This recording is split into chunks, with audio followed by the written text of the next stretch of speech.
So we can sometimes get lost in this spiritual process, this searching. And from one perspective, it's actually really simple.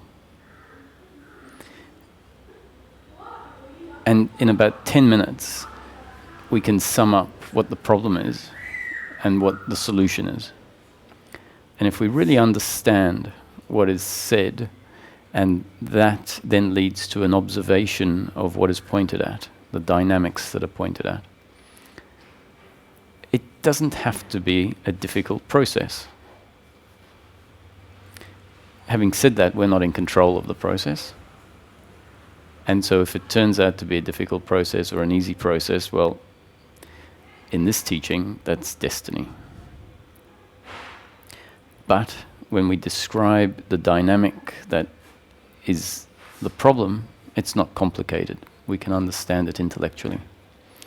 So we start off in this set of pointings with the question, what are we really looking for in life? What have we been looking for as we go through this spiritual search? And if we don't have a clear answer to that question, it makes sense that we might find ourselves going round in circles, maybe even having an unclear answer to that question, and seeking something that maybe isn't available. And then it would make sense that we can spend 10, 20, 30, 40 years seeking, in the end feeling frustrated if nothing's delivered. And maybe it's just because there isn't clarity on what we're really looking for.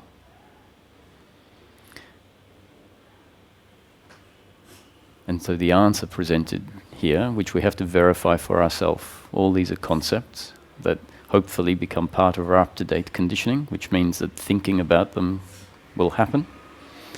And the main point of thinking about them is for us to observe for ourselves in daily living whether they are accurate. And as we see they are accurate for ourselves, then what they tend to do is uproot misunderstanding. And it's only misunderstanding that gets in the way of what we truly are. So the answer to that question, what are we really looking for, whether we know it or not, is happiness in this life for Roger, or for Jacques, or Jesse. Not happiness in some future life, but happiness in this life. And if we left it at that, we'd end up with as much confusion as if someone had an answer to that question that was, for example, enlightenment. I'm looking for enlightenment. What is enlightenment? If you just have a word to that question, then it makes sense that the word alone, without an understanding of what the word means, is not sufficient. So happiness for the human being turns out to be peace of mind. Peace of mind on a continuous, unbroken basis, regardless of the circumstance we find ourselves in.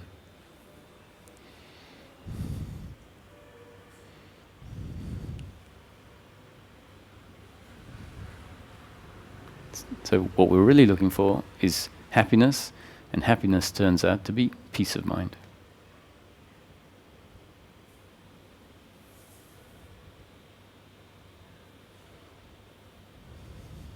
Now, if we're searching for a whole lot of other things, then the issue that I mentioned at the start comes into play. Maybe we're searching for something we don't really want, or won't really satisfy us. Maybe we're searching for something that's just not available. The Buddha said enlightenment is the end of suffering. The cause of suffering is desire.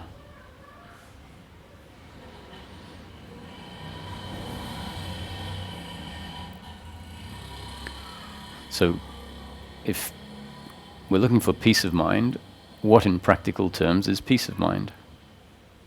Is it something that is additional to our experience? And like most things in spirituality, it turns out not to be something that's additional to our experience, but the absence of something.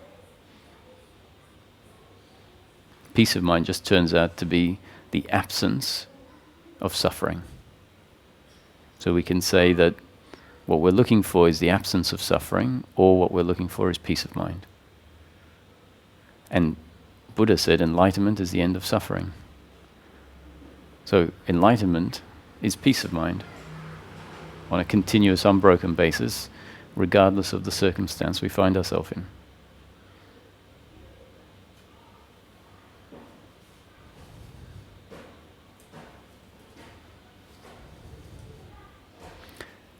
So, if happiness for the human being is the end of suffering, and that's all, it makes sense that we should ask ourselves, in practical terms, what is my suffering?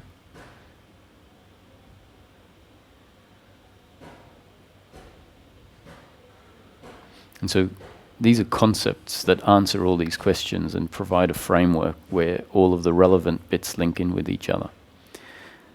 And then, as I mentioned, needs to be verified for yourself. If we just believe the concepts, then it becomes a new set of beliefs, and beliefs are actually the problem. Beliefs are where suffering stems from. So suffering, what is suffering? In practical terms, suffering arises in 5 more or less categories: guilt, blame, pride. That's the first set of sufferings that we experience for ourselves, and we can know it on in a very tangible way: guilt, blame, and pride. And the other set of sufferings is worry and anxiety, and expectation and attachment to outcomes. So that sums up human suffering. So surely under each one you can find a list of sort of more specific types. So under guilt you can have lack of self-worth, unworthiness, just guilt for things that haven't gone right, embarrassment. Under blame can have resentment, jealousy, blame for the person that parks their car in front of your garage, hatred.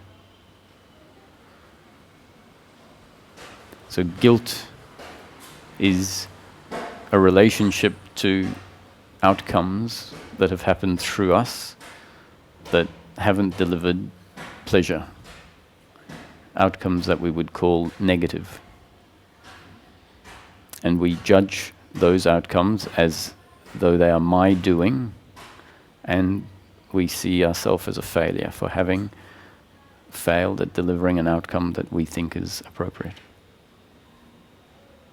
Blame is the same, an attachment to outcomes. Blame is something that arises when outcomes happen through our actions. Sorry, we're on blame. Through the actions of the other that deliver pain to us. And because the other has delivered pain to us, we have to hate them. So you hurt me, I hate you. Pride is when actions that happen through us deliver good outcomes, and we claim ownership over the good outcomes. And look what I achieved. So we can come to see that guilt, blame, and pride are all based on this idea of personal doership, that I am the doer and that the other is the doer.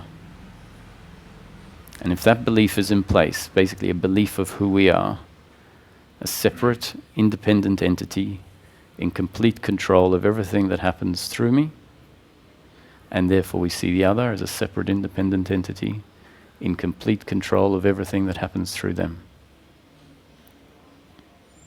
And if that's the belief we have about ourselves, whenever pain is delivered in the flow of life, or pleasure through ourself or the other, we will feel guilt, blame, or pride. And that is 1/2 of human unhappiness. And what we're looking for is peace of mind in daily living, which is the end of that attitude to life.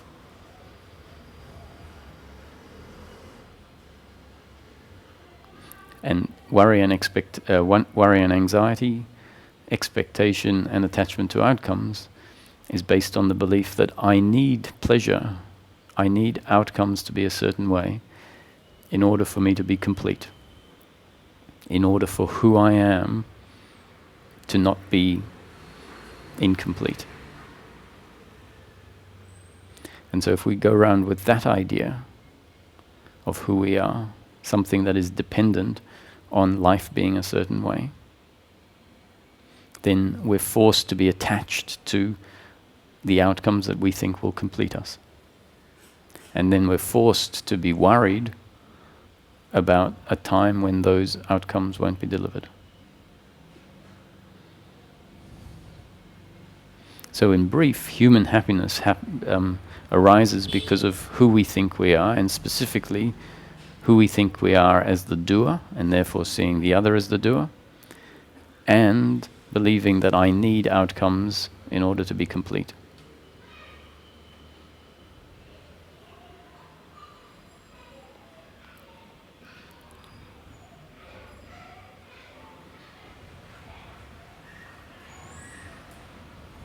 So this, once again, these are concepts, but we can verify them for ourselves. Next time we're in daily life and we feel blame towards the other, or guilt, or pride, or attachment to outcome, we just need to look at what the story is that's going on. Someone who said they were going to pick us up at 10 o'clock and 11:15, they're still not here. And if there's this uncomfortable feeling inside, which is likely to be blame towards the other for not doing what they said they were going to do, then that's our unhappiness in the moment. That's what's disturbing our peace of mind, which is actually our true nature when this suffering doesn't arise. And so, as this feeling is there, awareness can land on it, and if it looks at the story and says, yes, I'm blaming the other for not doing what they said they would do, with the assumption that they were in control of doing or not doing what they said they would do.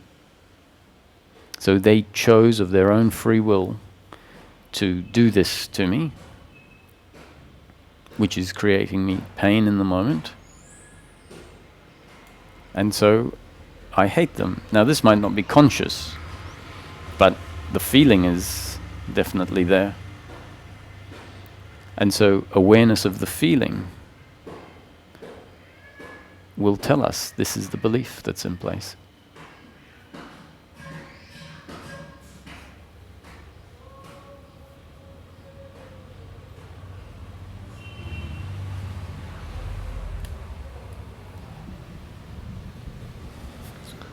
So question to that then, if the other person is late, wouldn't my action of being upset about that person and saying, hey, I don't appreciate you being late, wouldn't that then affect their, not the genes, but their up-to-date conditioning of then maybe coming to the right time the next time? Mm-hmm. So that it actually is somewhat having an effect that I get upset, or that I tell them?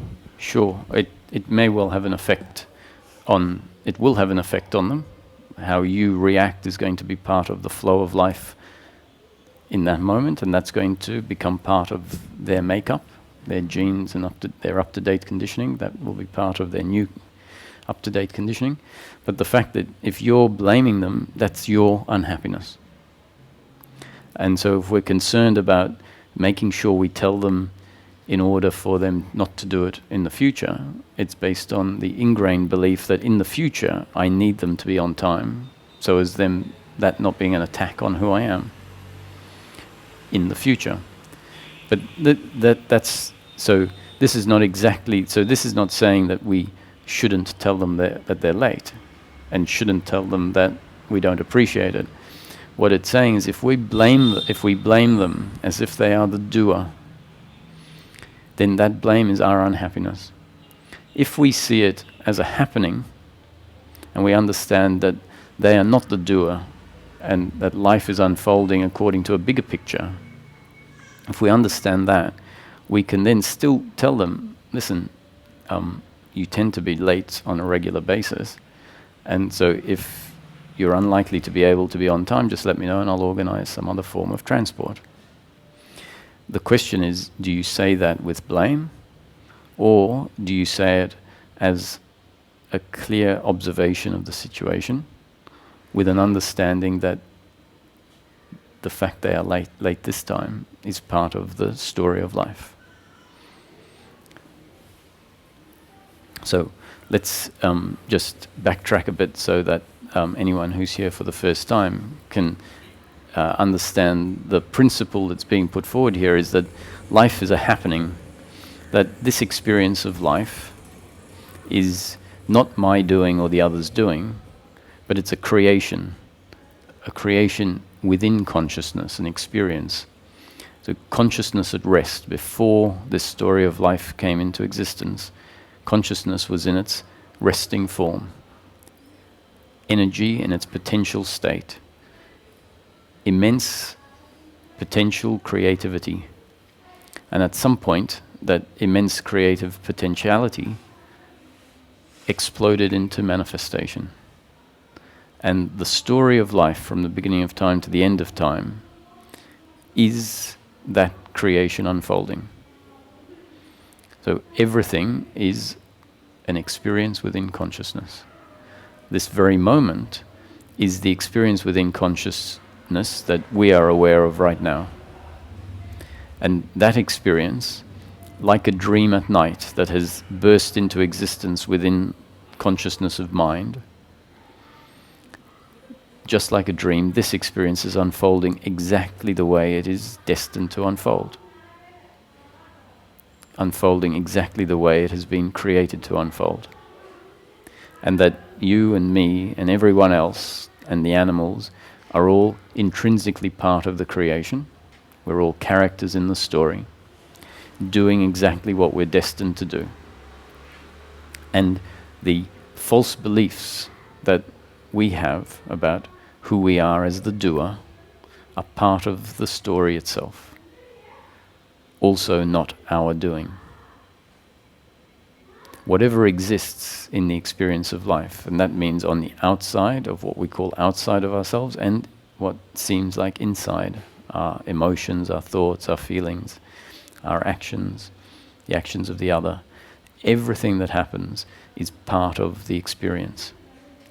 Nothing is independent of the experience. Which means everything is happening according to the creation and not according to you or my doing.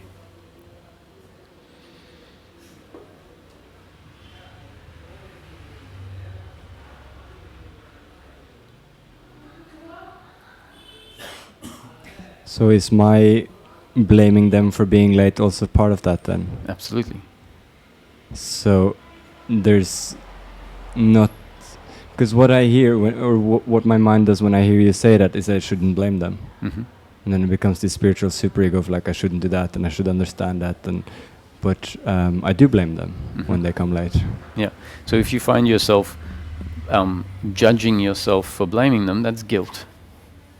That is looking at the action that is happening through you, blame, which is not your preference, because it's uncomfortable, and then judging yourself as the doer, as the blamer, and saying, I shouldn't be blaming, which now means we have the primary suffering of blame and the secondary amount of suffering, which is your judgment of the blame.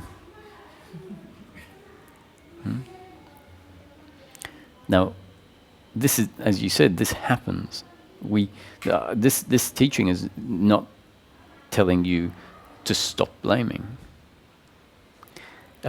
Even though sometimes the words might sound like it's a prescription, and the sense of personal doership within us will hear almost anything and turn it into something it needs to do at first, until there's a recognition that that's what's happening.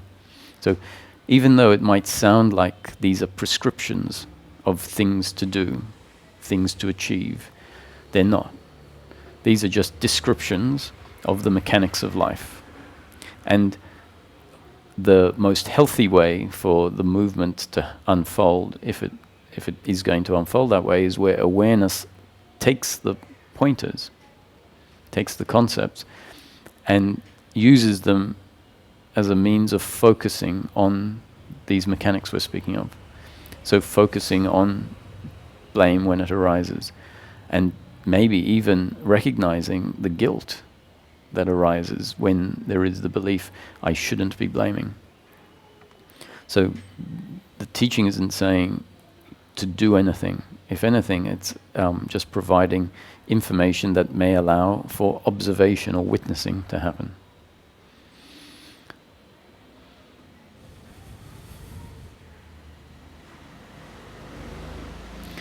So because this ingrained belief has been inserted as part of the story of life, there is absolutely no option but to blame. So if we can see that when blaming happens, it makes sense because the belief is there. The belief that they are the doer and that my happiness is dependent on outcomes. This doesn't mean that the belief can't change. Life put the belief in place, and therefore while the belief is in place, it means that life is going to include the suffering that stems from that belief. But life puts us in situations like this, or whatever situation is part of one's destiny, where the up-to-date conditioning of the human, the beliefs are part of the up-to-date conditioning, where the up-to-date conditioning gets changed. And if the up-to-date conditioning falls away, the up-to-date conditioning that contains these beliefs of who we are, which are inaccurate, if that falls away, then it's impossible to blame. Not my doing. The blame wasn't my doing, the blame was a happening according to the flow of life impacting a belief that I have about myself, a false belief. Life put that belief in place. And then life undoes these beliefs by putting us in situations that we're not in control of. We're sitting here, and I don't even know what I'm going to say. So you don't know what I'm going to say, and what comes out is new conditioning in the flow of life. And that new conditioning has the potential to change our up-to-date conditioning.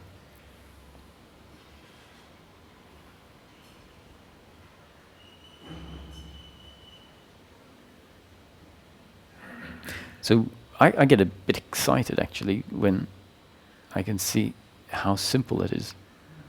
That all of human suffering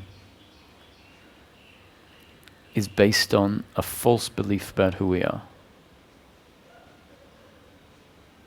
And to me, the recognition of the suffering arising and the recognition of the belief systems that it arises upon is the most efficient thing that can happen in terms of the beliefs changing.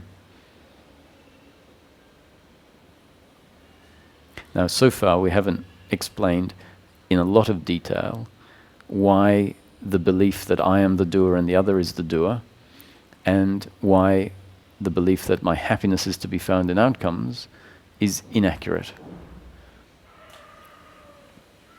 It's just been presented as the problem. If we can show it to be the problem because it's inaccurate and it doesn't hold true when we investigate life, then an additional very important part of the puzzle is presented.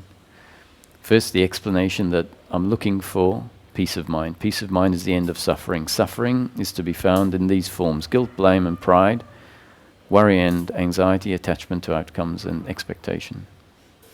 And that suffering is based on the belief in personal doership and attachment to outcomes. So that's just a description.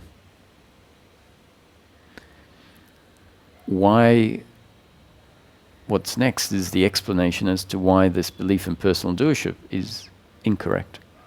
So if we look at it from a causal point of view, and that is the point of view that we can investigate for ourselves very easily, it's readily available, we see that however the human acts in each moment is based on who they are in that particular moment, or what they are in that particular moment. And in summary, there's two factors that are relevant there: the person's genetic makeup and their up-to-date conditioning. And up-to-date conditioning is the way that life has impacted them moment after moment after moment. And life is continually impacting us moment after moment, and so our up-to-date conditioning is continually changing. But in each particular moment, the human being is one way, the way they are, according to these two factors. And sure, we need to investigate. If there's a third factor, then what I'm suggesting may not be that good a theory. But if we can't find a third factor, and I'd be very interested to hear if someone has a suggestion as to what the third factor could be. If we can't find a third factor, then we have to conclude, yes, whatever happens through me in a particular moment is a reaction, or a reaction between the flow of life as it happens to be and my makeup in this moment, my genetic makeup and my up-to-date conditioning. And when we look at it, our genetic makeup and our up-to-date conditioning are two factors we've never been in control of. So that really means that the way we are in each moment is destined not by me. I didn't choose to be this way, but I am.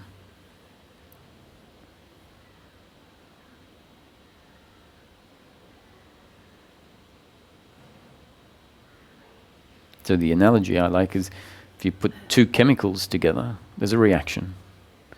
And the chemicals are the way they are, and they react the way that they're destined to react. They don't sit down and have a conference about how they're going to react. It's a mechanical process.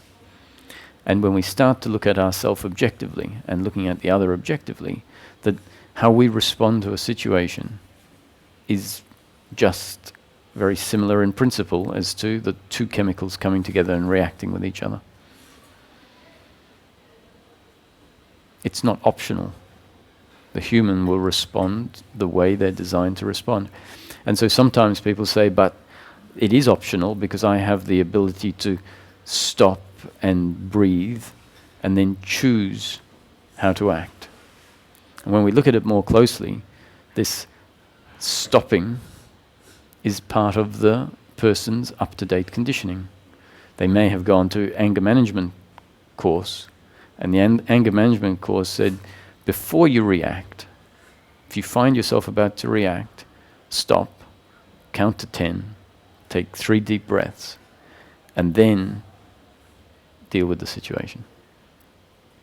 So what someone is saying, well, I'm in control. I am stopping, taking 10 deep breaths, counting to 10, taking 3 breaths, and then consciously, this is the misconception, then I consciously choose what to do. But at the point where someone has taken counting to 10, taking the deep breaths, is the only thing that person can do, because they've been designed at that point in time to act that way, according to their up-to-date conditioning and their genetic structure. And so then when they're in a place of space about to make a decision that they believe is their conscious decision, when we look at it, whatever the conscious decision is based on these two factors again, genes and up-to-date conditioning. So sure, there's different ways that a person can react, but whether they react one way, exploding without taking any breaths, or taking breaths and then maybe exploding after the 3 deep breaths, or finding a different way to deal with it, not their doing, are happening according to God's will.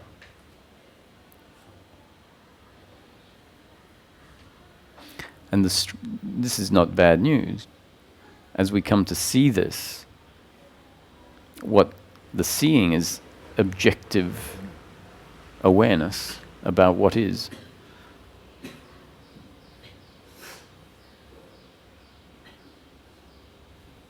When there's objective awareness about what is, then there tends to be more space.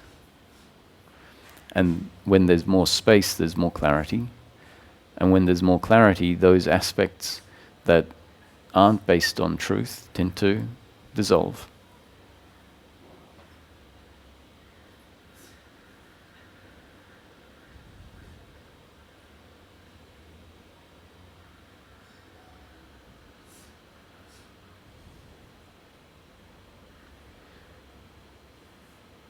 So based on our own investigation, if we start to see, actually, what I thought was my doing, what I thought was the doing of the other all my life, I'm now starting to see is a reaction that was destined to happen, something that could only happen that way. And if we see this, a huge load of guilt and blame can fall away.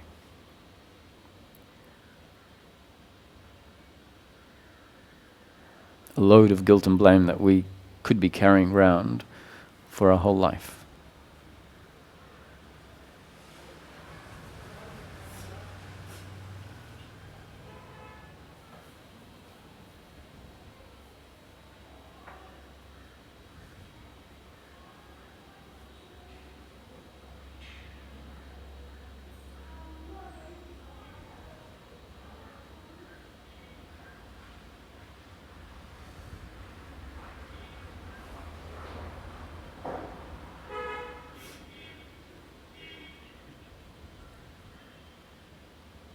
It also means a whole lot of thinking of guilt and blame falls away. And then what we find ourselves able to do is rest in being. So the idea of no mind in some spiritual teachings is really pointing to the falling away of this obsessive thinking about the past and the future.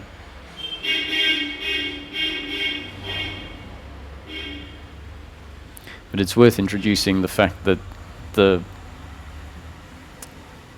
thinking is not something that will stop completely, and a lot of thinking is not problematic to our happiness. A lot of thinking is not suffering.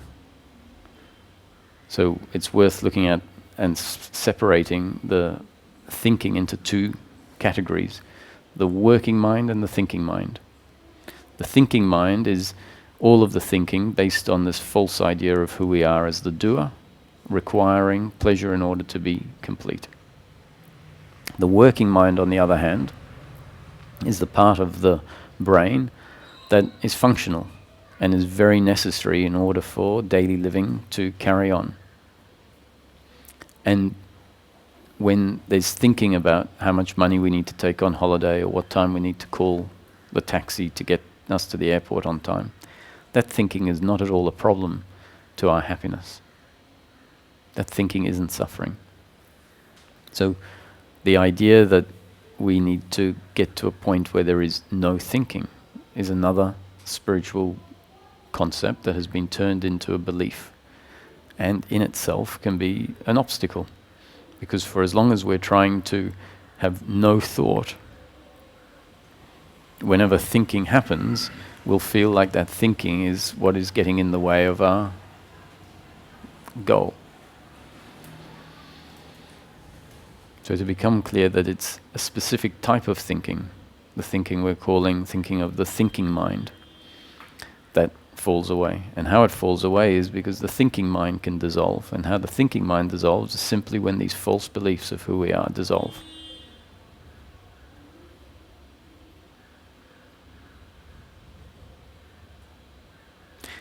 So I don't know if anyone else shares my excitement about this.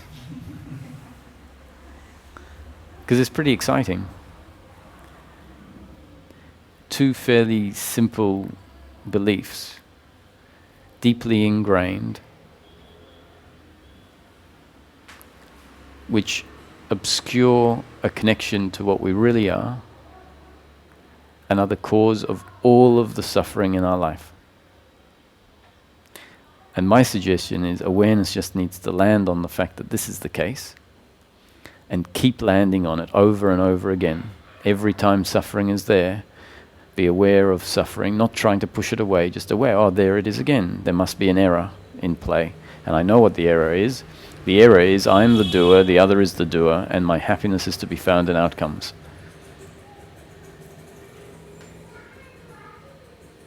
Now this doership will have manifested itself into many, many different stories about our father, our mother, our ex-lovers, our neighbors, our taxi drivers, our shopkeepers, our friends. It'll have morphed into, I hate you for this, I hate myself for that circumstance, and it'll have very specific flavors for every different circumstance and event that happened. But in principle, the same underlying belief. I'm the doer, you're the doer, and I require life to be a certain way in order to be complete. So, enough of that, because now we can address it from another angle, which helps to show us experientially that that set of beliefs are completely nonsensical. And that is to drop into being, to connect with what we really are, in essence, to be that, and to verify that as that, when the beliefs of who I am are transcended, everything is completely okay.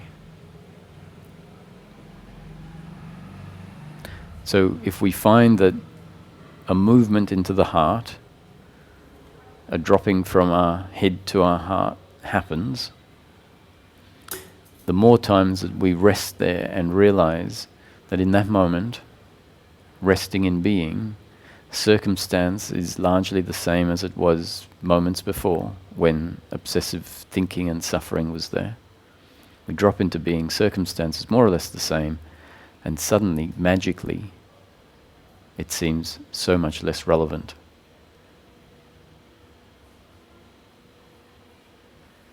The reason it feels relevant is that the belief of who we are has been transcended. Dropping into who we really are happens. And from that place, it's known that what I am is complete. What I am has always been here, always been complete. And that the flow of life sure is going to be pleasure sometimes and pain at others. So the pain we're going to have to endure. This dropping into being doesn't mean that magically we could stab ourselves with a knife and it's not going to feel painful. This understanding means that if we get stabbed by a knife, accidentally through our action or through the actions of the other, our attitude to that will be one of seeing it as a happening according to our destiny. There will be a biological reaction to that. So if someone is then attacking us and has attacked us with a knife and is coming back for a second go, we're going to either run away or we're going to fight and defend ourselves, or we're going to fall on the floor crying. And what reaction happens is based on our genes and our up-to-date conditioning. One is not better than the other. Well, one might be better than the other biologically, but attitudinally, we'll see that if my predisposition is to be scared, scared might be intelligent when someone's got a knife.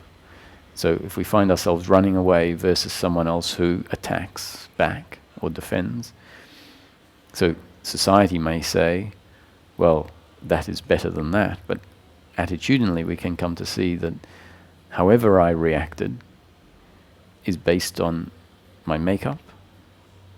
We can learn from the outcome, and that will become part of our new up-to-date conditioning. But in that moment, no more question of regret. Regret would be saying, I should have acted differently.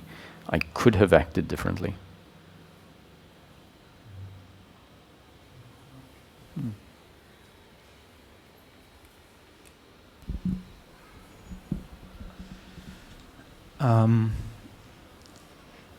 So there is no personal doership at all, and we are not in control of anything that will happen or that any kind of outcome of our actions. It's just kind of everything. Let's say it's kind of accidental. What will happen? It's all due to the conditioning and to the whatever we have experienced in our lives. So to arrive at the conclusion that you are proposing also we are not in control of this as well. That's right. That too is a happening. So this can be seen from many different angles.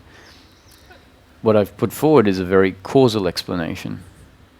But when a profound realization happens, especially when the realization propels the subject back to a point where it's very clear that the subject is not anything but formless awareness. From the perspective of that formless awareness witnessing the happening of life, the thinking arising, the body movements happening, the birds flying, from that point of formless awareness, which is known to be what I am, the essence of the human being, or even you could say the background of the experience. It's absolutely incomprehensible to have any notion that anything that is happening in the experience could be different than it is in that moment. And so what you've said is absolutely right, that even the realizations that happen are part of the experience, destined to happen at exactly the point that they happen. And this is not just Roger's theory.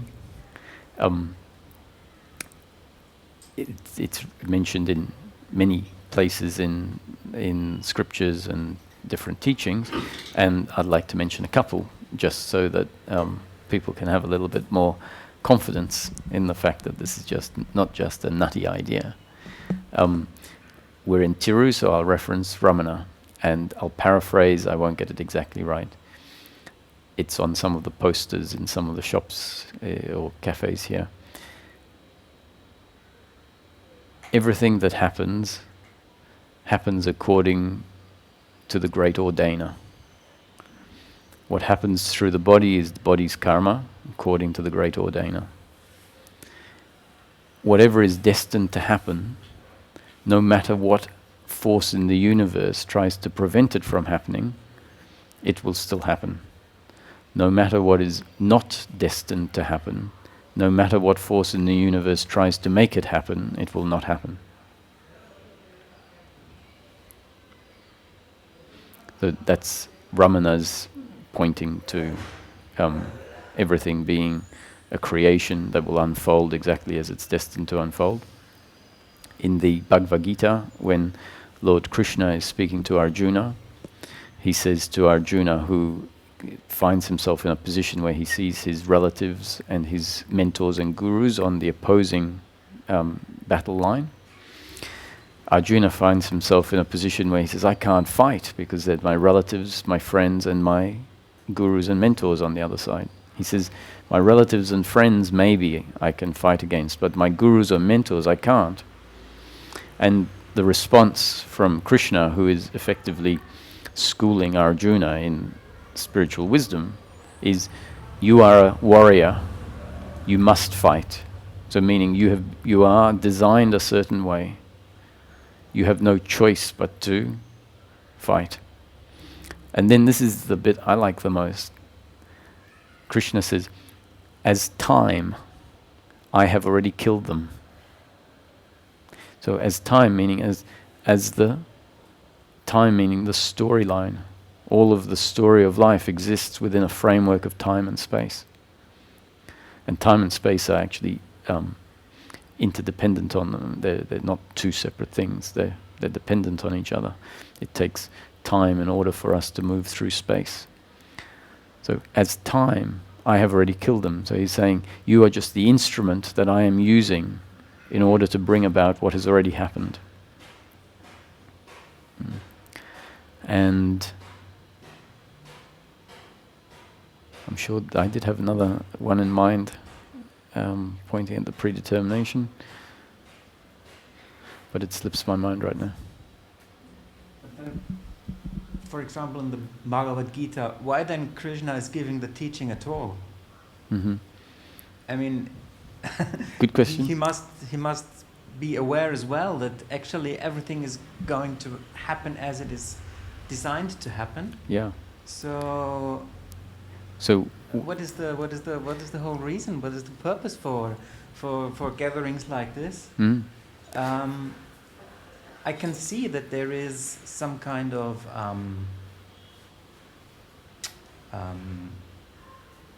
accidental happening. For example, like when we saw your post on some cafe that you're going to give the satsang, and so it was when we came to Tiruvannamalai. It was not we were not destined at that moment to end up here, so it was kind of accidental happening. But can when I? we designed, This is just for the recording, not okay. so much. But when we decided to come here, I don't know if there was no personal decision at all to come here and to listen and to be among the group of seekers. Mm-hmm.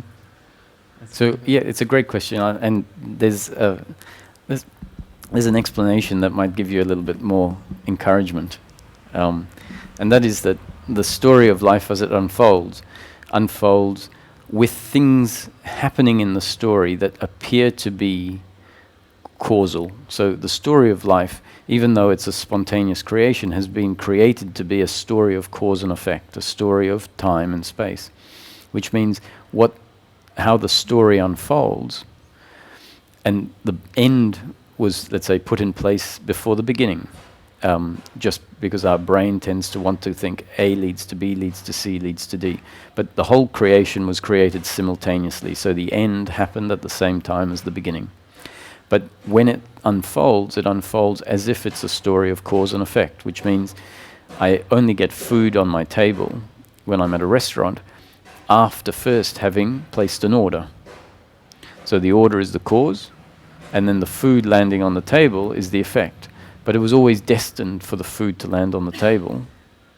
But life says, well, if I've destined the food to land on the table, I first have to include a cause, because it's a story of cause and effect. But actually the cause and effect is not the ultimate reason things happen, but it's the apparent reason that things happen. And so that means that if this is a story of cause and effect, where everything apparently happens because of cause and effect, Arjuna's ignorance falling away has to have a cause. And the cause for that is Krishna's counseling. Whereas the understanding is that everything is already predetermined, including the counseling. And without the counseling, the effect wouldn't be able to be put in place. Because the story is designed and will always stick to rules of cause and effect. And so personal choice, this is good, this bit. Do we have free will? If everything is completely predetermined. And on the surface the answer would seem like, well, no, we can't have any free will. And someone would say, well, that's what you've been saying all along. We have no free will. We are not the doers. Everything is a happening. And that's true. That's the realization. We need to see that side of the coin. But we also need to recognize that in practice, in experience, we can't deny the fact that there is the feeling that I have complete free will to do whatever I want. Right now you have the feeling, the free will to stand up and leave if you wanted. Or to go, when you're in a restaurant, to raise your hand and order a drink. And so I wouldn't say we have no free will, but we just have to be very careful in how we define what we mean by free will. So as long as we're talking about the feeling of free will in the moment, I would say we have free will. And it's not only a feeling, but in each moment we are completely free to do whatever we want. So from that point of view, let's say we have free will. But when we investigate the free will, we find that what seems like my free will is actually the unfolding of the story of life. And that's based on my genes and up-to-date conditioning and the circumstance I find myself in. So when I look at a menu, I feel completely free to pick whatever I like. And a choice is made, and a choice here is not, as we come to see, not my choice, but choice happening. And the choice is based on my genes and up-to-date conditioning and the circumstance I find myself in. And that choice we see as my free will, knowing that in theory it's not in my control. And then we realize in practice, I've made the choice, I order orange juice, and then the waiter comes either with a glass of orange juice or comes with the information, "I'm very sorry, sir, but there's no oranges in the kitchen, so you can't have any orange juice." So we're completely free to do whatever we want in the moment, but the outcome not in our control. Sometimes we get what we want, sometimes we don't get what we want. So both in theory and in practice, we're not in control. But in the moment, we've been given this gift of free will, which means that we don't feel like we're puppets on the end of a string. And from this point of view, we can now see that my free will and God's will are not opposites.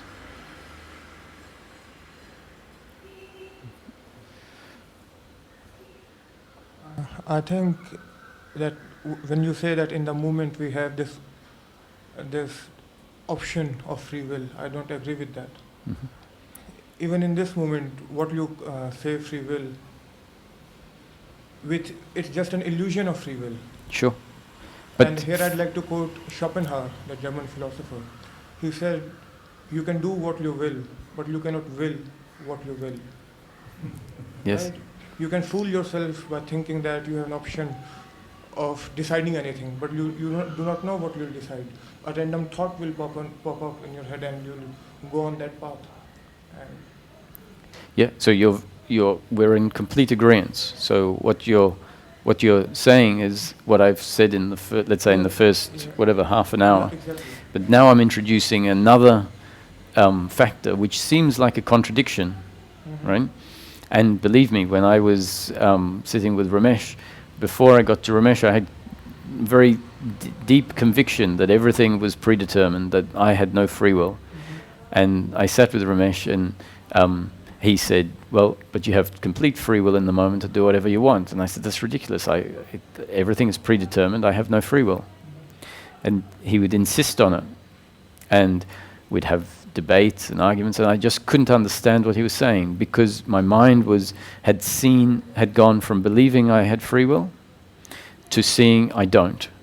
And so now the notion that I have free will I was only holding on to it as I previously had defined free will. But what we're doing here is redefining the word. I redefined the word to say that it is the feeling of free will. Right? And you can't deny the feeling of free will, right? True. So, and not only the feeling, but, linked to that feeling, we can say in each moment you can do whatever you feel like doing. Right? So we're not denying the fact that our free will is not really our free will. Right? But we're also now introducing the fact that if I go around saying I have no free will, then am I overlooking the fact that in the moment there is this feeling for the rest of my life that I can do whatever I like? And that turns out to be a very, very significant component of living an integrated life of freedom. And what can happen is people can feel despair and complacency when they hear these concepts, when they don't realize that actually in practice, it feels like you need to get up and make things happen. And when life unfolds, it happens by you getting up and making things happen. But with the realization that that's not my doing. So when you can bring these two together, and they're not opposites, they become complementaries, then we start really seeing both sides of the coin. One of the big problems with the spiritual transformation is that we're obsessed with one side, one set of beliefs, and teachings are designed to break that obsession. And in doing that, they tend to have to present a fairly one-sided other perspective. And in doing that, we get heavily identified with the other side. And so then we go around saying, I am consciousness, for example, without realizing that in principle, and can be realized that everything is consciousness. But in practice, we have to live as Roger, knowing that Roger is ultimately consciousness. But in practice, I don't live as consciousness, I live as Roger. Completely agree with you. Your idea is basically that this attitude that we do not have free will, it can turn into a fatalistic way of life. Everything, whatever is going to happen, will happen. You don't take any responsibility for your actions. Completely true. But there's a small difference when you say feeling of free will and true free will. We don't have true free will, but we have just this feeling of free will, and we have to play with this in our life. Yes. And just be intelligent enough to integrate both these ideas in our life. Sure. Yeah. And that's the thing, life is a paradox. And so in the end, a total understanding is always going to be a paradoxical understanding. Yeah. But do we have really this feeling?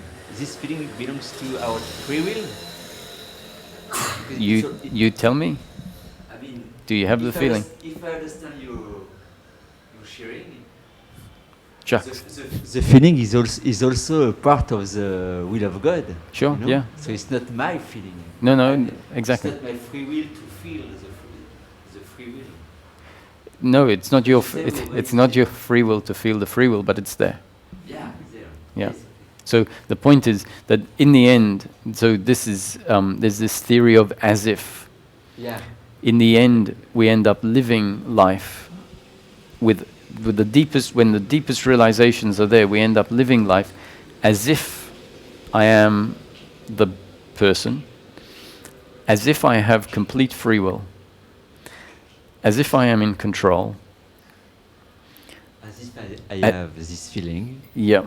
Well, no, not as if I have the feeling. You have the feeling, but as if you have free will, right? Because of the feeling, with the deep, deep knowing that all of that is illusion.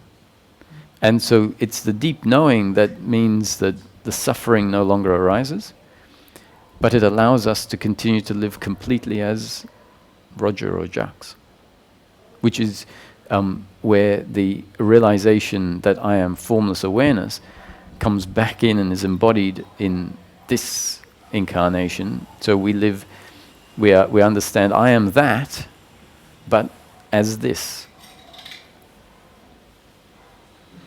But so you're right, in the sense we can't just jump back to the other side of the coin and say, oh well, I have complete free will, and then lose sight of the fact that we don't. It's a feeling of free will.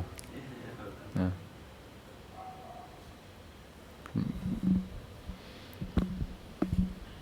I'm going to try a comment here.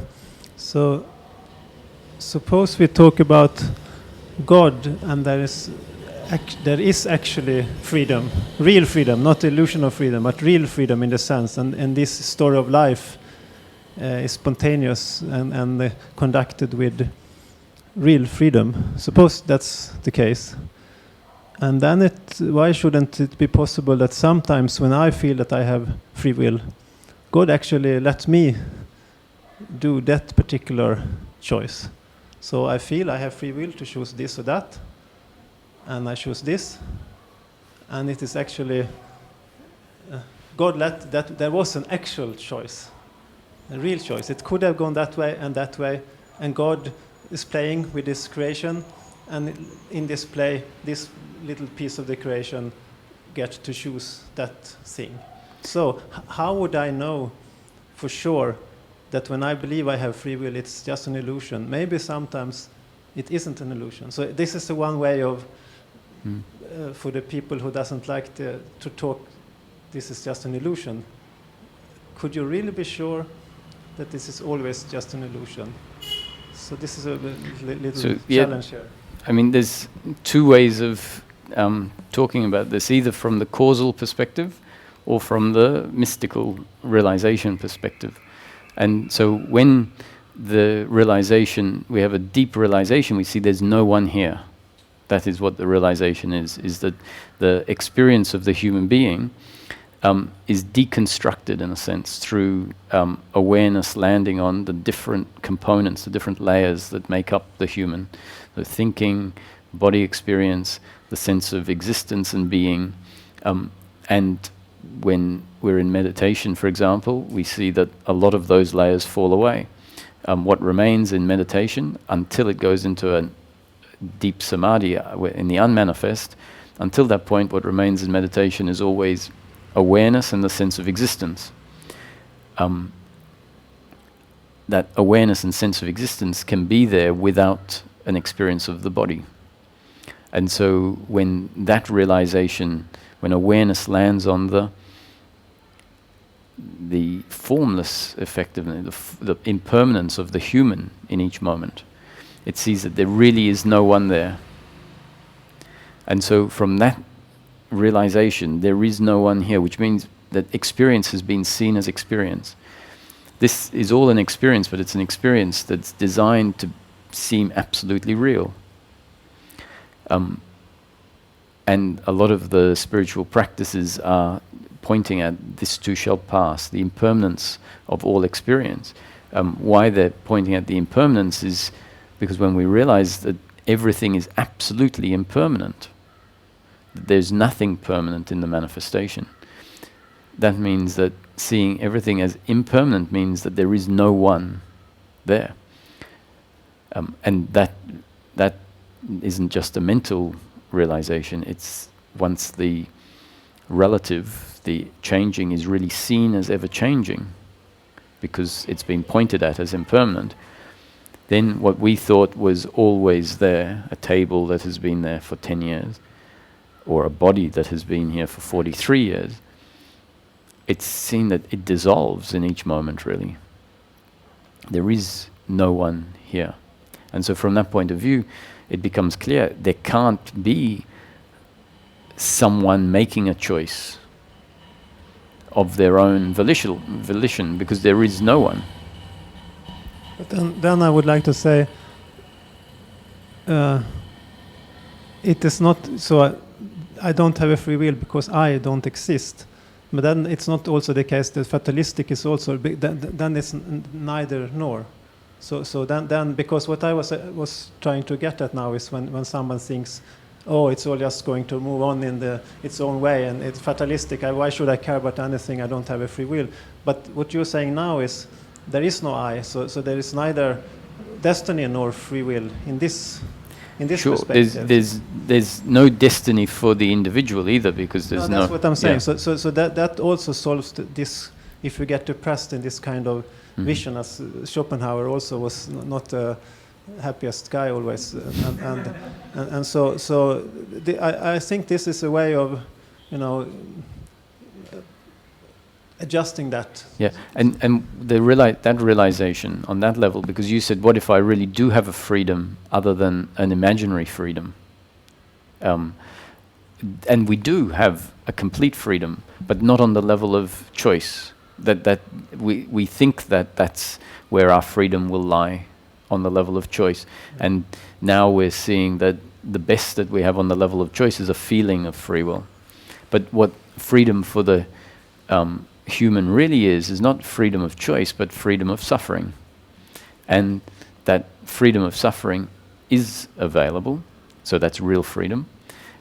And where that stems from is a realization of the essence of the human being, the core of the human being. And so when there's a settling into the essence of what we are, it becomes very clear that freedom of choice is irrelevant, that the freedom is my true nature. What our true nature is always free. So the true freedom which is available because it's our nature, and that actually we've never been bound. We've only imagined ourselves as bound when there's this belief of who I am. So liberation from the belief of who I am is ultimate freedom. But this stems to what we're talking about here is the deconstruction phase, the awakening to the essence of the human being, for example. What we were talking about previously about living our life as Roger is where the deconstruction has happened, the deep realizations has happened, and then we're being reconstructed, meaning the experience comes back to not one of formless witnessing.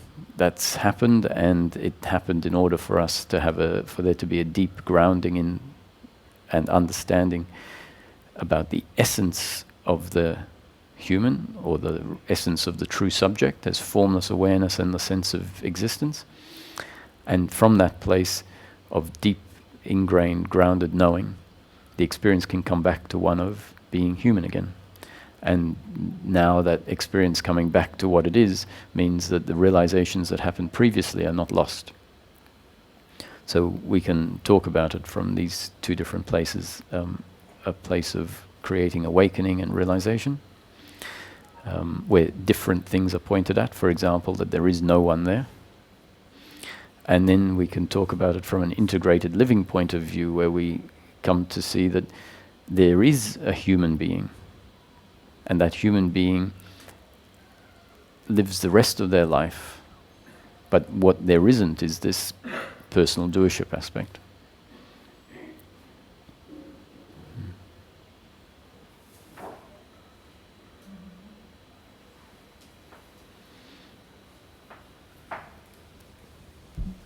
So I'm noticing just a little bit of doubt. So if this awakening to the true essence hasn't happened yet, and then there is this idea of personal doership, and I'm just wondering whether the strong belief in personal doership does screw up the divine plan, or like, because I know from myself I used to have a lot of fear to actually not go God's way and to decide wrong, so not after God's will, and I still notice a little bit of edge around this fear of doing the wrong decision, and that my personal doership, because I'm not awakened yet, screws up the plan or something like that. So there's no potential to screw up the plan.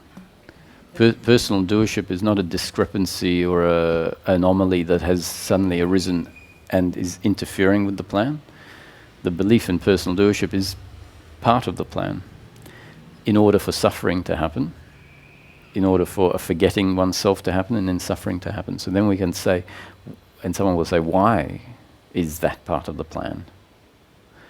And the explanation is that this plan, this story, this creation is a creation of forgetting oneself, of suffering as a result, and then at some point a remembering, and when that remembering is stabilized, then suffering coming to an end.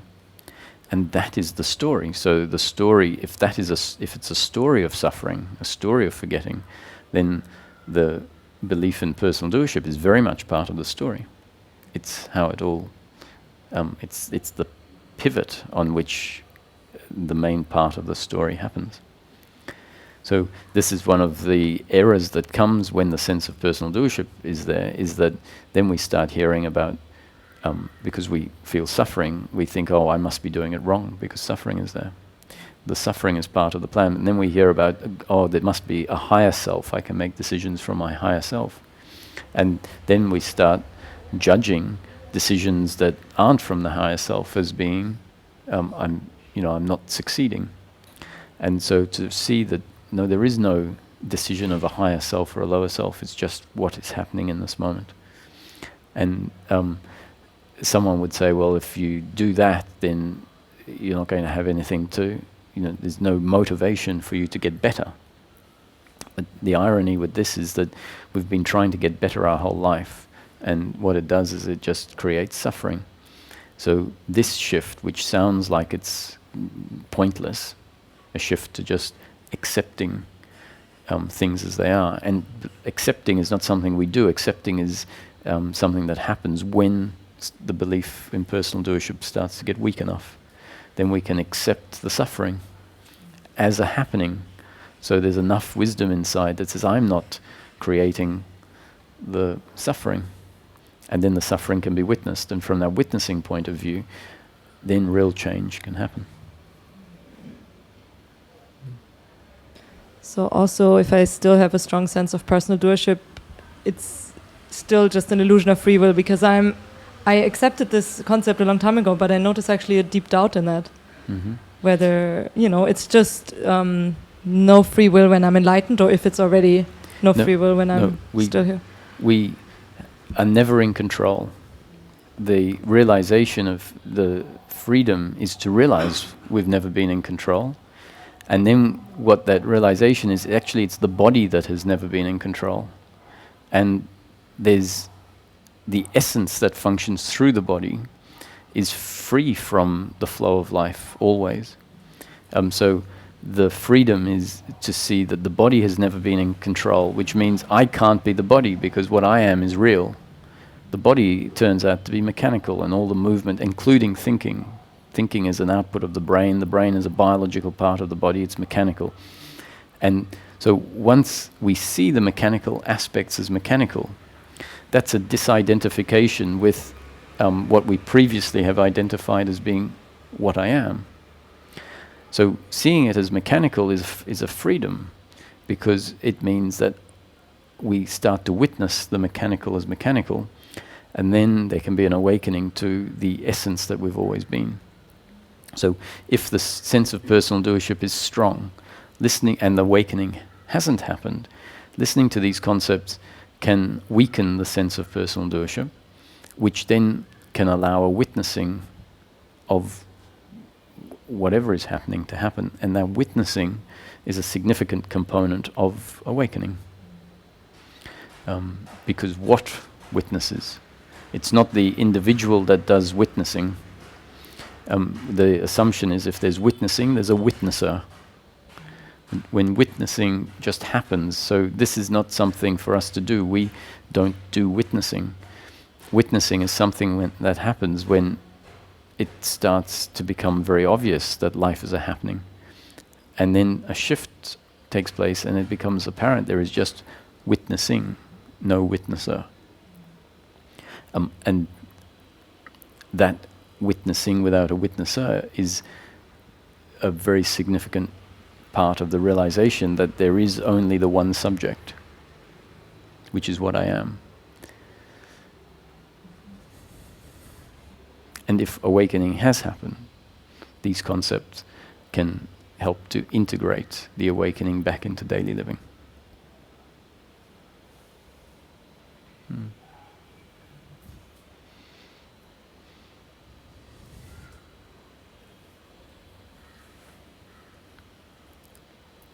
Just behind.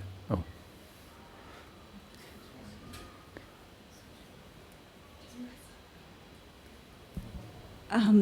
So I'm thinking again about the ordainer quote, and it it actually concludes that if it is what it is and we can't change it, the best course of action is to remain silent.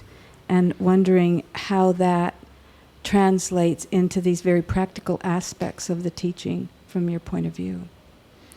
So to me, the silence can be on two levels. It's actually less of an instruction of what to do, but a description of what happens. Once it's seen that everything is a happening, there's a silence, which is the silencing of the thinking mind that is continually judging everything that happens, regretting the past and having expectations in the future. So there's that silence that comes in when it's realized that everything is ordained. And it's the same with the Rumi quote, where the Rumi quotes, there is a field. There is a field beyond ideas of right doing and wrong doing. I'll meet you there. And so that's beyond the ideas of right doing and wrong doing, is pointing to this field outside of thinking. And when we believe we're the doer and judging everything, we're stuck in thinking. And the field is available once everything is seen as as a happening. So there's no more involvement in what's happening. judgment, in other words. And at the bottom, at the end of that, or towards the second half of that poem, it says, when the soul lies down in the grass of that field, life is so full that there's nothing to talk about. And Ramana himself said, the ultimate teaching is silence. And yet, most people aren't ready for silence, so he spoke.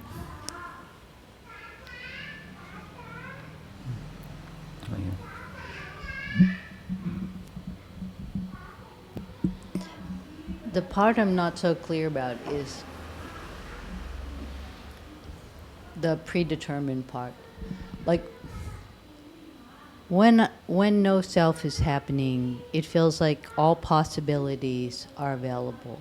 And it feels that there isn't cause and effect, so all possibilities are available. So I don't kind of get the predetermination part. Mm-hmm. So we can look at it. So the predetermination is really talking about from the perspective of the human, or the individual. From that perspective, whatever happens is destined to happen. So it's not necessarily so important to look at life as a predetermined story, but more from the point of the individual or the witnesser, that whatever happens in that moment is predetermined. Yeah, like when I'm driving my motor scooter, sometimes I really should get in an accident, but I don't. So that's what you mean, like that. Well, like or it's not anything I did or anything they did, it just an accident didn't happen. Yeah, or it did happen. It's sort of accidental. Yeah, could have happened. Yeah. It wasn't because anything anybody did. No, that's right. That made it not happen. That's what you mean by predetermined? Well, that's so in its most, if we get rid of time, because predetermined brings into existence this idea of time, when we say it's predetermined time. So if we bring time right back down to the narrowest now, so effectively there's no before and no after. This experience that you're having now, that was not determined by you.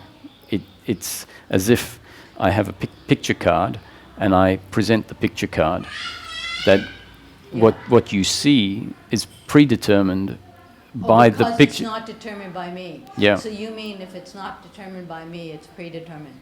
From your perspective, yeah. So from the perspective of the one seeing it, if it's not determined by you, then what you see had to be, well, in that moment, we don't have to bring in time.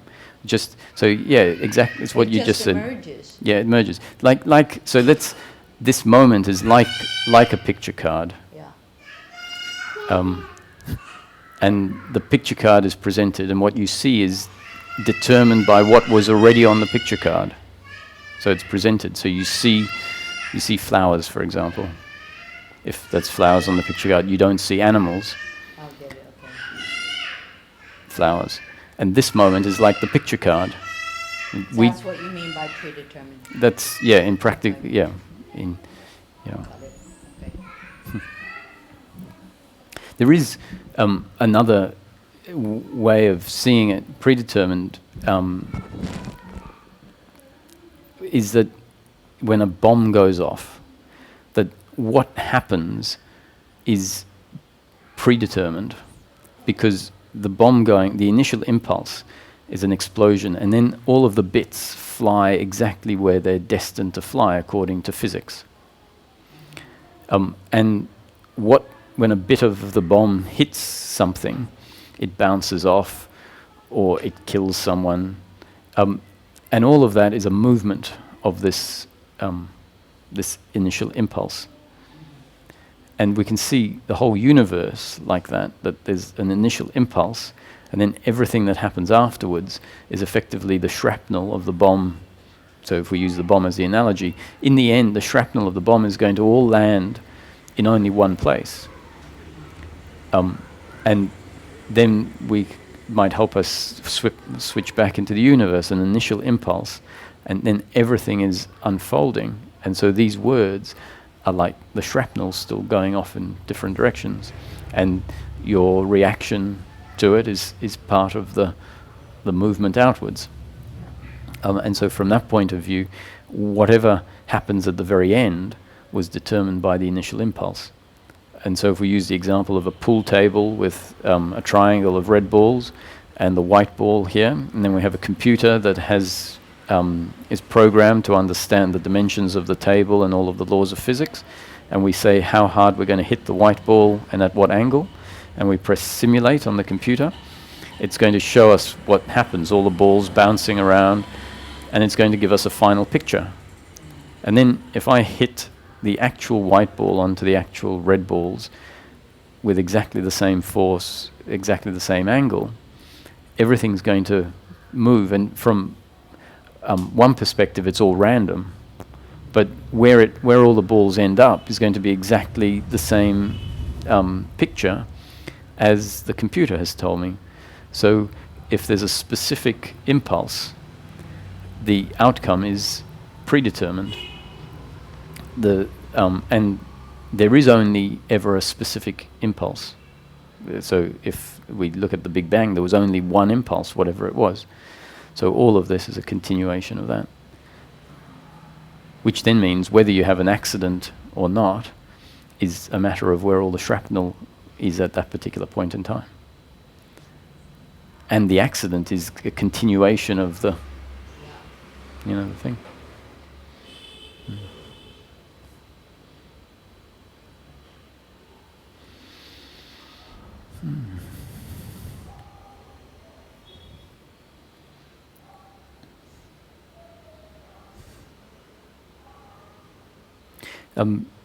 Being, I just like to talk about being and a suggestion as to how we can drop and practice that. So once again, it's important, this is not a prescription of something to do, because if we try and do this as a practice where I'm trying to achieve something, it will never work. So the explanation is that life, we are designed one way in each moment, the way life has designed us, based on our genes and up-to-date conditioning. And so this suggestion of the practice of abiding in I am is new conditioning that will become part of our up-to-date conditioning if it's destined to happen. And then that new conditioning will function automatically, which is what's always been happening. And we see that automatic functioning not as automatic functioning, but we tend to look at it as my doing. And so the suggestion here is that our essence, which is why there is peace of mind available on a continuous, unbroken basis, is because what we are in essence is something that is ever present and unchanging, and really knows itself to be unaffected by the flow of life. Meaning that the flow of life has come and gone for a whole lifetime, and each time we drop into being, it's unchanged. So that means that we know each time we drop back, it's always there. And at some point we don't even drop back, we find ourselves just resting there. And then this is not a concept that what we are in being is unaffected by the flow of life. So the combination of this investigation of the concepts and mental contemplating, plus the actual proof of our own being, when the two start happening simultaneously, meaning we're practicing from both ends, not necessarily simultaneously in the one moment, but at the beginning of the beginning half of the day, we might find ourselves thinking about the concepts intellectually, and then later on we might find ourselves just dropping in being, and the two are very complementary.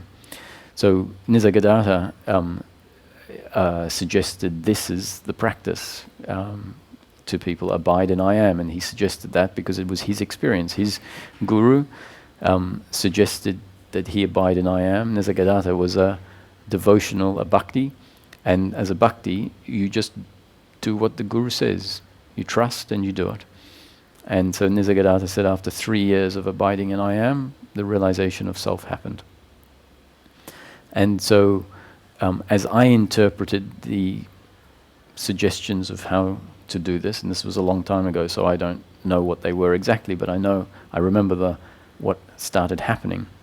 And that is that whenever awareness lands on the obsessive thinking of guilt, blame, pride, worry, anxiety, and expectation in the future, which we've now come to understand as our suffering, come to understand as the thing that gets in the way of our peace of mind, come to understand as emanating from an error about who we are, and come to see it as something that's not at all useful, not at all helpful, but actually the problem. Whereas previously we thought that thinking was useful, that it was useful to blame someone or useful to have expectations in the future. Now we've seen that it's the problem. So all of that understanding that I just described is now contained in the thought I am. So whenever awareness lands on this obsessive thinking, the thought I am might arise. And that I am says all of those things I've just said. And because in I am, that thought I am, there's the understanding that this thinking is pointless, then I am can cut off the thinking. And when I am cuts off the thinking, if we drop into being, which is available to us when thinking stops. Not when we try and stop thinking, because if we try and stop thinking, that's more thinking trying to stop thinking. The thought I am, however, is a very powerful, special thought, because it has this wisdom in it, this understanding. So, and it's not something I am using to stop thinking. It's happening automatically because of our up-to-date conditioning. So what happens? Awareness lands on the obsessive thinking. The thought I am, not my doing, but the thought just arises. I am, and cuts off the thinking. And then we have also been told, at least this is what I'm going to say now, is that the home of I am is in the chest, not in the head. It's in the body. And the center of consciousness has come to hang out in the head because of all this thinking that we think is useful. And so at any point we can practice just allowing the center of consciousness to drop down into the chest as if it's pulled down by gravity. It's quite happy to come down here. And if we simultaneously open up our gaze so that everything that is here right now fits into the gaze, all the peripheral vision, up, down, not focusing on anything in particular, just allowing everything to fit into our soft, open gaze. The combination of a soft, open gaze plus allowing the center of consciousness to drift into the chest means that that space of being is much more accessible. And so in this non-practice of I am, awareness lands on the thinking. The thought I am arises, cuts off the thinking, and there's a dropping into being. And for a little bit, usually about 0.6 of a second, we might find ourselves in being before we're dragged back into thinking again. And it might be 10 minutes before we realize, oh, I'm thinking again. And I think, oh, I wonder how long I was in being. I don't even remember coming back into thinking.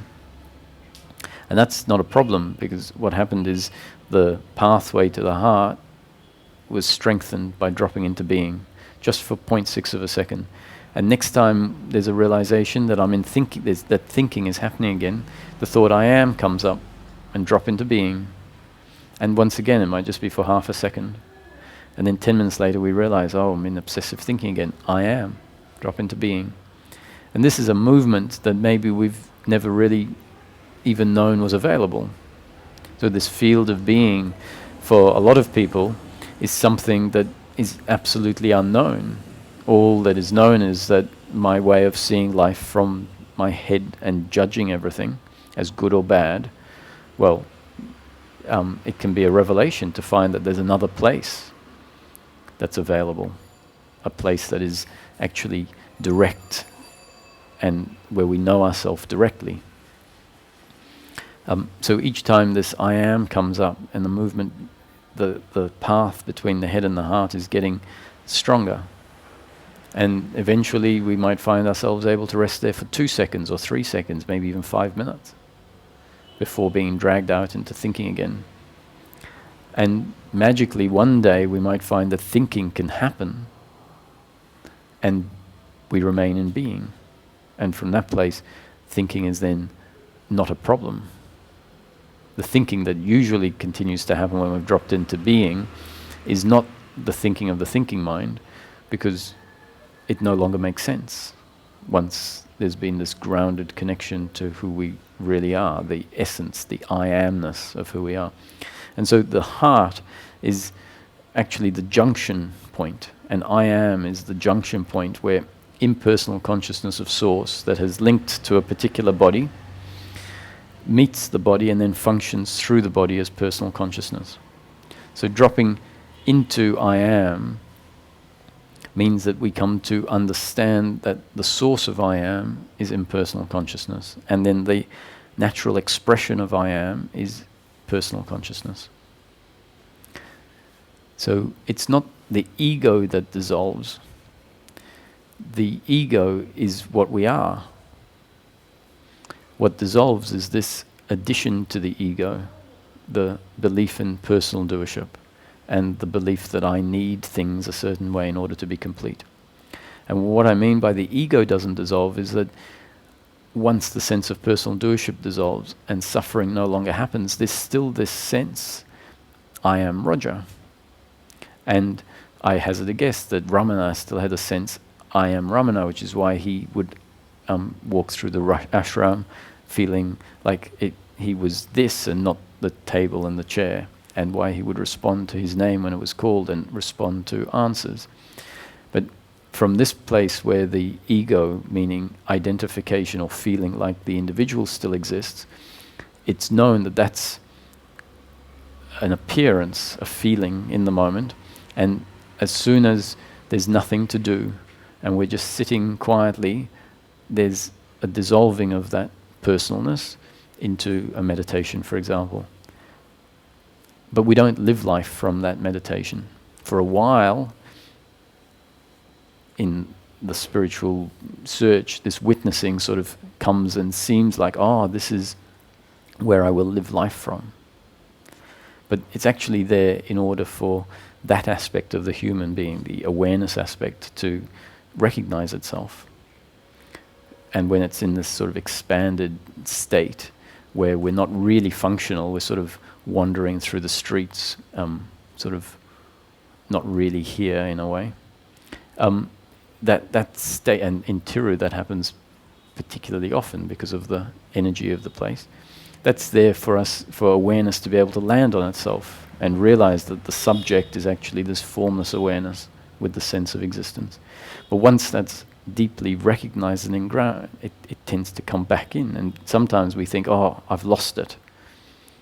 That we think that peace, or rather we don't even necessarily think it's peace, but rather what is meant to be achieved is this state of living as impersonal consciousness. And then when it starts coming back into the body, we can start struggling against the fact that I've lost it, but it's meant to come back into the body. It comes back into the body so that we can see what is left, what beliefs of personal doership are left, and often we can escape what's left by insisting for ourselves that I go out into this witnessing space. Actually, we need to come back in, feel what's left, feel the sense of personal doership that is still contained, and allow those emotions that are contained in old memories to come out. And then we find ourselves living in an embodied state where there is very much the sense of being the individual, knowing that that sense of the individual is actually simply impersonal consciousness linked to a particular body, creating the sense of I am, and then functioning as personal consciousness, knowing that when the body dies, effectively the vehicle is dying, the story of Roger is dying, is coming to an end, but what Roger really is in essence is unaffected, because Roger in essence is this awareness and I am, And that doesn't come from the body, that actually comes from impersonal consciousness that is linked to the body and is functioning through it. And so it's not a matter of when death comes, that death is not an attack on who we are, but from the point of this ingrained realization, the flow of life is no longer an attack on who I am. For the very same reason that there's a deep understanding that what Roger is, what everyone else is, an understanding that everyone is the same.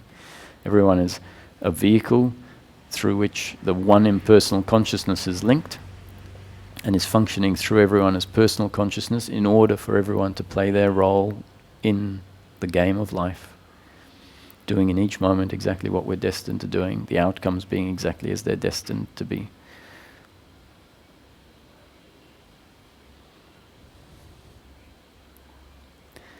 I'm curious, before you didn't seem necessarily so comfortable with the idea of not being the doer, or that we're not the doer. And maybe I'm asking this question because I suspect it's the same now. And I'd be interested to hear. Just if you don't mind, I'm not sure if it's on. It's on, great.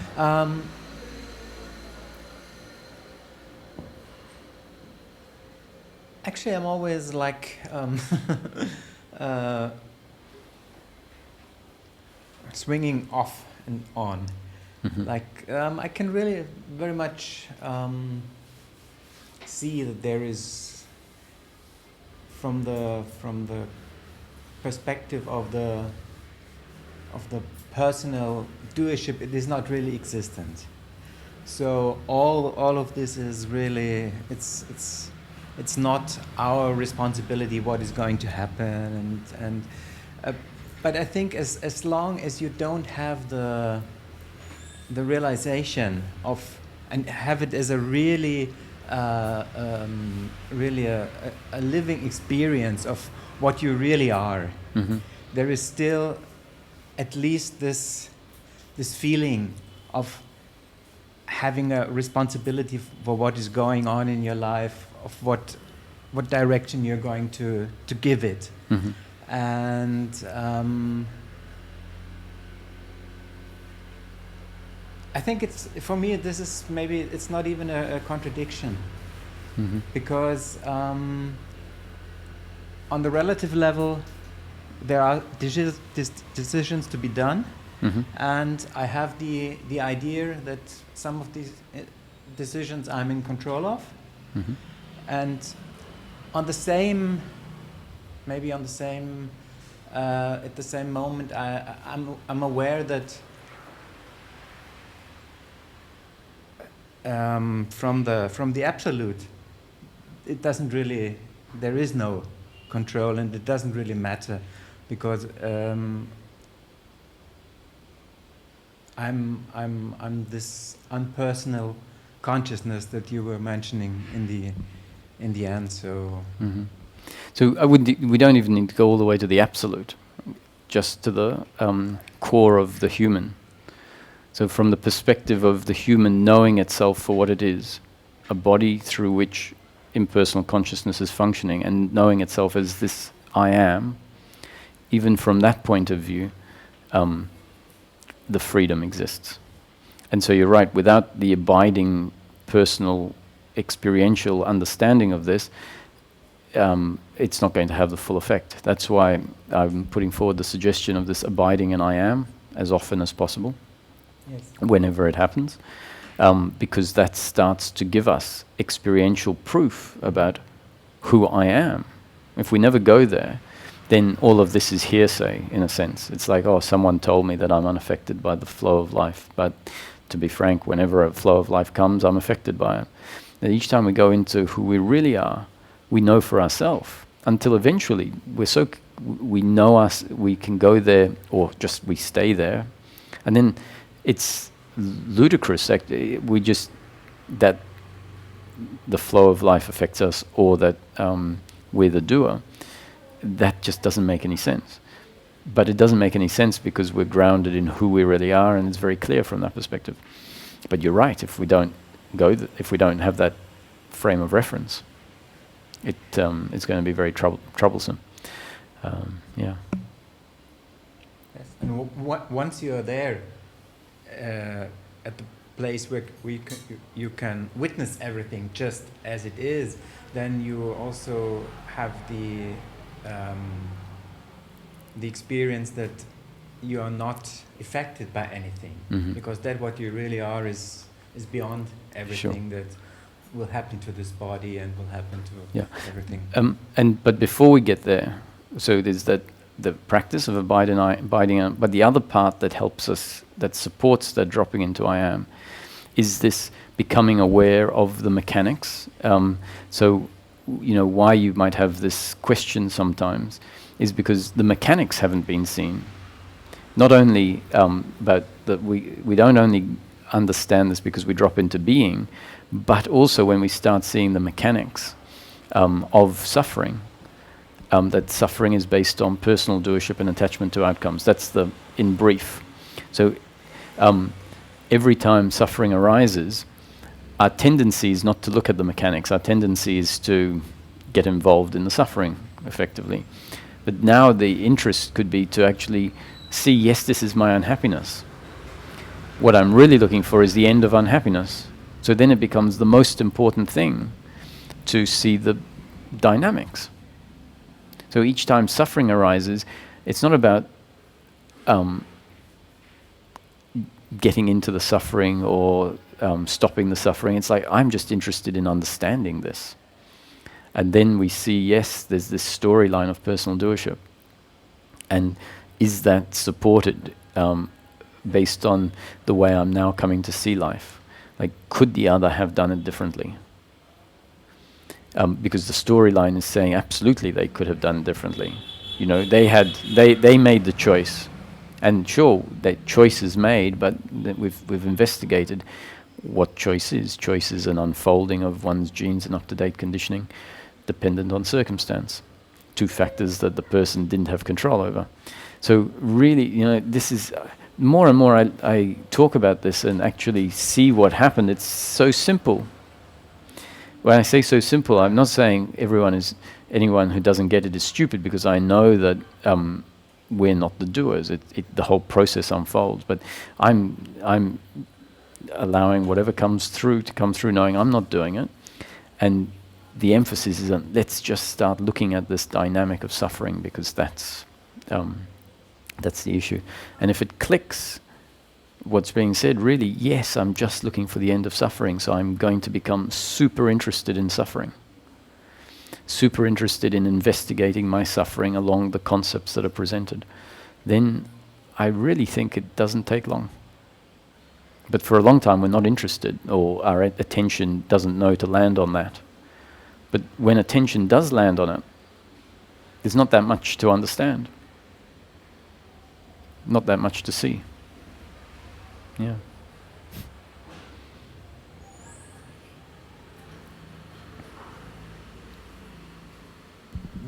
It's true. When we're in the what he said, when we're in the absolute, it's real clear we're not the doers.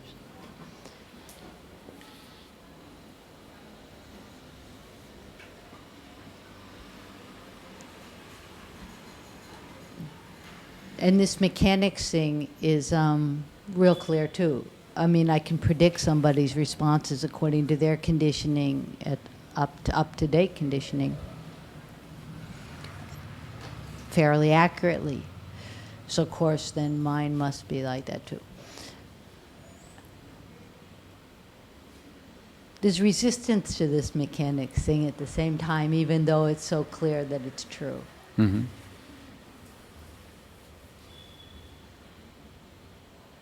So, can you talk about that resistance? Yeah. It's the sense of personal doership that hates to hear this. Because you're effectively killing it by these concepts undermine the identity that has said, this is who I am. I am the one that is achieving things in my life. I'm the one that is being kind, or, well, at least, I have a purpose in life. I have a purpose in life, which is to achieve happiness. let's say, or whatever purpose the sense of personal doership has, to become a millionaire or whatever it values.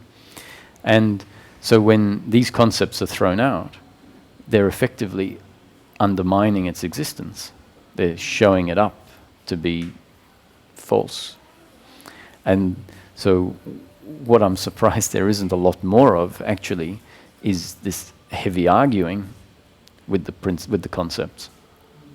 Because the sense of this is an attack on the belief in personal doership. So if I were to have a group of people plucked out of a supermarket in America or Australia sitting in this room, I can tell you there'd be a lot more resistance to the idea that we're not the doer. So what it means is that the fact that people are sitting here more or less at some level resonating with it or feeling yet there's some truth in it is because the sense of personal doership, through whatever practices and insights have already happened, has been diminished substantially. And there's a part of us that knows, yes, this is, that sort of remembering is, yes, this is it. But the bit that remains of personal doership is going, no, this is not how it is. I'm not mechanical. I'm real. And life isn't predetermined. That's ridiculous. Because it doesn't. It will die when it surrenders to that.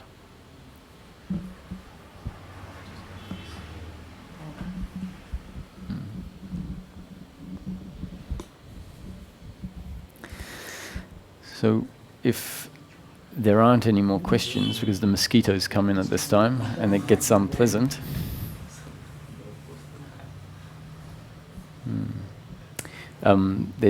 This is on till the 30th at least. I might stay longer than that, but it's on every day. So if you feel like coming back and hearing more or less the same thing with some little additions here and there.